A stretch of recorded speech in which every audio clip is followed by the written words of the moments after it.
시청자 여러분 안녕하세요. 연예인 대통령 이진호입니다. 최근 방송가에서 굉장한 화제를 모으는 프로그램이 하나 있습니다. 바로 JTBC의 이혼 숙녀 캠프를 두고 하는 말인데요. 부부 생활에 있어 매회 레전드가 갱신되는 장면이 이어지면서 시청률이 3.6%까지 치솟아 올랐습니다. 화제성 역시 연예인의 이슈를 잡아먹을 정도로 굉장히 관심을 모으고 있는데요. 이번 회차에서는 걱정 부부라는 인물들이 출연해서 주목을 받고 있습니다. 남편의 폭언과 고지서 미납 문제를 참다 못한 아내가 방송 출연을 결심을 했다고 하는데요. 하지만 카메라에 담긴 모습은 충격 그 자체였습니다. 남편 목에 생긴 점을 신경섬유종이라는 유전병으로 몰아가면서 시어머니에게는 숙주라고 소리치는 모습들. 본인은 독방 육아라고 주장을 했지만 낮 시간대에는 친정어머니가 아이를 케어하는가 하면 남편의 퇴근 이후에는 남편이 전적으로 아이를 보는 모습 등이 카메라에 담겼습니다. 특히나 본인만 먹을 외식을 따로 시켜서 아내 홀로 식사를 하는 모습과 함께 저녁조차 제대로 챙겨 먹지 못하고 새벽 시간대에 홀로 편의점을 찾아서 라면을 먹는 남편의 모습이 극명하게 대비되기도 했습니다. 이런 상황 속에서도 아내는 남편의 유책 사유에 대해서 하나하나 열거하면서 목소리를 높였는데요. 지난 13일 방송된 이혼 숙녀 캠프에서는 이들 부부가 변호사의 상담을 받는 모습이 그려졌습니다. 이 과정 속에서 아내는 무려 5가지에 걸쳐서 남편의 유책 사유에 대해서 하나하나 꼬집었습니다. 아내가 남편의 유책 사유에 대해서 언급한 내용은 아래와 같습니다. 첫 번째, 각종 고지서 미납. 두 번째, 남편의 유전 병력. 세 번째, 남편의 무지했던 유전 병력. 그러니까 남편 목에 생긴 점 자체가 신경섬유종이라는 유전병인데 모르고 결혼한 것 자체도 문제가 된다는 지적이었습니다. 네 번째는 남편의 폭언이었습니다. 그리고 5번째는 남편의 폭행이었는데요. 아내의 주장을 차근차근 들어보던 변호사조차 남편의 유책 사유는 폭언이 전부라는 조언을 해줬습니다. 하지만 남편의 폭언마저도 아내분이 남편의 잘못을 하나하나 적어서 집안 곳곳에 붙여놓는 대자보 행위 역시 유책 사유가 될 수 있다는 판단이 나왔습니다. 그러니까 원인 제공 자체를 아내분이 하고 있다는 판단을 받을 수 있다는 겁니다. 특히나 아내가 꼽은 남편의 최대 유책 사유인 고지서 미납 역시 남편이 본업 이외에 대리운전까지 뛰어가면서 갚으려는 노력을 기울였기 때문에 유책 사유로 볼 수 없다는 판단이 나왔습니다. 반면 아내의 주장은 상당히 과장돼 있었는데요. 특히나 남편의 폭행을 묘사하는 과정에서 이와 같은 모습들이 생생하게 카메라에 담겼습니다. 아내가 남편의 핸드폰을 빼앗는 과정 속에서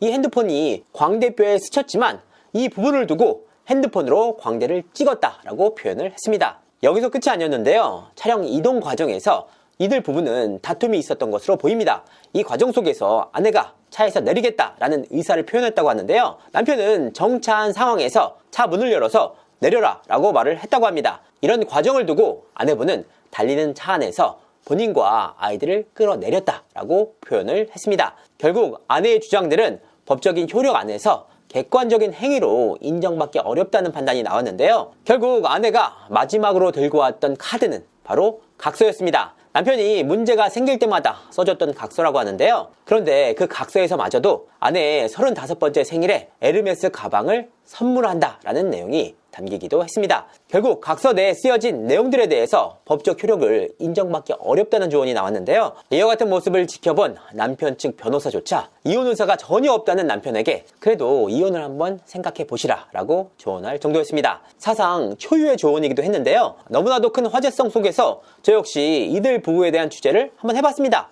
어렵게 두 사람과 잘 알고 있는 지인과 연락이 닿았는데요. 갈등이 생길 때마다 경찰을 부르는 소동 등으로 주위 사람들 역시 이들 부부의 갈등에 대해서 상당히 자세하게 알고 있는 모양새였습니다. 두 사람들이 방송 이후 어떤 생각을 갖고 있는지까지는 파악할 수 없었지만 적어도 방송 전으로 이들 부부의 실상과 현실에 대해서 파악할 수가 있었습니다. 그래서 오늘 방송에서는 이들 부부를 둘러싼 궁금증 등을 한번 풀어봤습니다. 사실 저도 방송을 보면서 상당히 놀랐습니다. 너무나도 자극적인 모습들이 여과 없이 카메라를 통해서 고스란히 시청자분들에게 전달됐는데요. 충격적인 장면들의 연속이었음에도 불구하고 지인들은 과장은 거의 없었다라고 입을 모았습니다. 특히나 아내분은 출근한 남편에게 그간 끊임없이 전화를 하는 행위를 통해서 남편의 직장 동료들조차 아내의 기행을 잘 알고 있다는 말들이 나왔는데요. 실제로 이날 방송에서도 남편은 아내가 업무 중에 지속적으로 전화를 계속한다, 계속 전화해서 너 잘리게 할 거야 라는 말을 하기도 했다라고 폭로했습니다. 그러니까 주위 지인들도 이런 상황을 잘 알 정도로 이런 소동들이 계속해서 벌어지고 있다는 겁니다. 이와 같은 상황들 때문에 방송 이후 직장 동료로부터 남편을 향한 힘내라, 정말 고생한다 라는 격려가 쏟아지기도 했습니다. 고가의 목걸이 때문에 주작 의혹이 나오고 있어요. 그렇습니다. 방송에서는 이들 부부가 생활비 문제로 고충을 겪는 모습이 나왔습니다. 특히나 남편분 역시 멀쩡하게 다니고 있는 직장에 있었지만 대리운전까지 뛰어야 할 정도로 생활고에 시달리는 모습이었습니다. 그런 상황임에도 불구하고 아내가 방송 과정에서 고가의 목걸이를 착용하고 나와서 눈길을 끌었는데요. 해당 제품은 무려 1,300만 원에 달하는 고가의 명품 목걸이였습니다. 이와 같은 사정들 때문에 이들 부부가 실제로는 굉장히 잘 살고 있는데 방송에서 생활고를 겪는 것처럼 주작을 한 것이 아니냐라는 의혹이 나왔는데요. 하지만 이 부분은 사실이 아닌 것으로 파악됐습니다. 아내분이 방송 과정에서 차고 나온 목걸이 역시 진품이 아닌 것으로 파악되는데요. 이들 부부가 해당 제품들을 매입하기에는 너무나도 고가의 제품이기도 했습니다. 실제로 아내분 역시 방송을 통해서 우리 사정이 빠듯한 것을 친정엄마가 다 알고 있음에도 불구하고 아이 케어 비용을 요구한다 라고 폭로하기도 했습니다. 사실 너무나도 당연한 비용임에도 불구하고 아내분의 입장이 상당히 의아했는데요. 지인들에 따르면 이들 부부가 엄청난 생활고를 겪는 것은 아니라고 입을 모았습니다. 다만 일반적인 직장인들처럼 빠듯한 생활을 이어가고 있다라고 전해왔는데요. 사실 이들 부부가 안정적인 생활을 하고 있다는 근거는 여러 가지가 있습니다. 먼저 첫 번째로는 이혼 숙녀 캠프에 출연하는 남편들이 직업이 없는 경우가 상당히 많았는데요. 남편분이 중견기업에서 멀쩡하게 영업직으로 일을 하고 있다는 내용이었습니다. 이뿐만이 아니었습니다. 이들 부부가 거주하고 있는 아파트 역시 자가로 매입한 것으로 확인이 됐습니다. 이들 부부가 거주하고 있는 지역은 아파트값 역시 상당히 높은 수준인데요. 애초에 종잣돈이 없었다면 이와 같은 아파트 매입은 불가능했을 것으로 보입니다. 아내 역시 결혼 전후로 일을 했다고 하는데요. 아내분의 경우에는 외국어를 배운 특기를 살려서 면세점 등에서 일을 했던 것으로 파악됩니다. 다만 한 직장에서 오랫동안 일을 한 스타일이라기보다는 여러 군데의 직장을 계속해서 옮겨 다닌 것으로 보입니다. 어찌됐건 결과적으로 남편분이 외벌이가 됐고 주택담보대출 상환과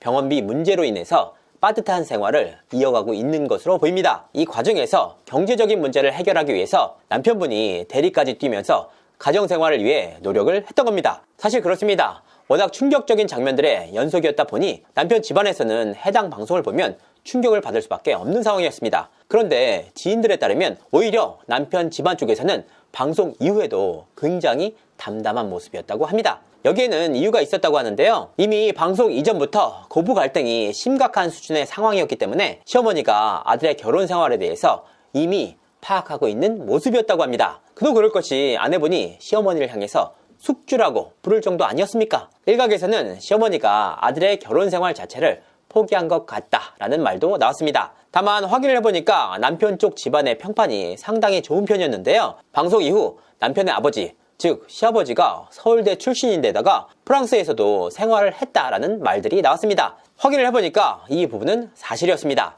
금전적으로 엄청나게 부유한 집은 아니지만 아버지 자체가 서울대 출신인데다가 프랑스에 해외 연수를 갈 정도로 능력적인 부분에서 인정을 받은 인물로 보입니다. 아내의 행동에 대해서 방송을 통해 과장된 것이 아니냐라는 궁금증도 나오고 있어요. 그렇습니다. 그만큼 납득하기 힘든 일의 연속이었는데요. 실제로 방송 과정에서 쿠팡 직원 및 병원 직원들과 마찰을 벌였다는 사실이 공개되기도 했습니다. 다만 이 부분에 대해서는 지인들도 말을 아꼈는데요. 취재 과정에서 아내분이 병원에 자주 다닌 것은 사실인 것으로 파악됐습니다. 아내분은 남편의 고지서 미납 문제로 인해서 경제적인 어려움을 겪고 있다라고 했지만 남편의 고지서 미납 문제도 있는 것이 사실이었지만 아내분 역시 상당히 많은 병원을 자주 다녔다고 하는데요. 이런 행동들로 인해서 가정경제가 자연스럽게 쪼들릴 수밖에 없는 상황이었습니다. 걱정 부부는 과연 화해를 했을까요? 이 부분에 대해서는 지인들 역시 명확하게 이들 부부의 의사를 확인하지는 못한 모양새였습니다. 다만 실제 촬영이 지난해 11월 이뤄진 것으로 보이는데요. 방송 촬영 이후에도 이들 부부는 극심한 갈등에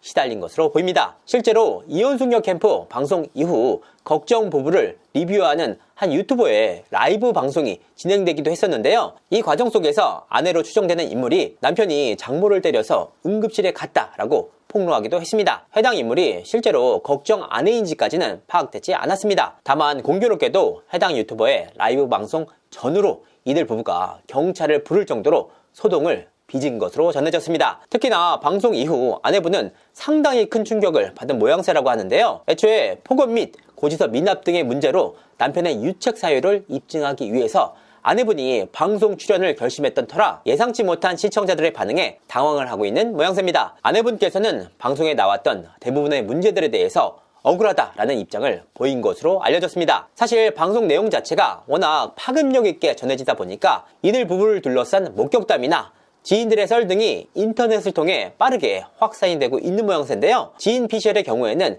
사실과 가까운 내용들이 상당히 많은 편이라고 합니다. 이들 부부를 둘러싼 화제성이 워낙 폭발적으로 성장을 하다 보니까 이들 부부는 방송이 끝나는 오는 20일 함께 라이브 방송을 진행하기로 결정을 했는데요. 남편분은 이와 같은 사실을 자신의 SNS를 통해서 공유하기도 했습니다. 과연 이들 부부가 방송 이후 극적으로 갈등을 봉합하고 다시 부부 생활을 이어갈지 아니면 이혼 결심을 할지 귀추가 주목됩니다. 이상으로 이진호였습니다.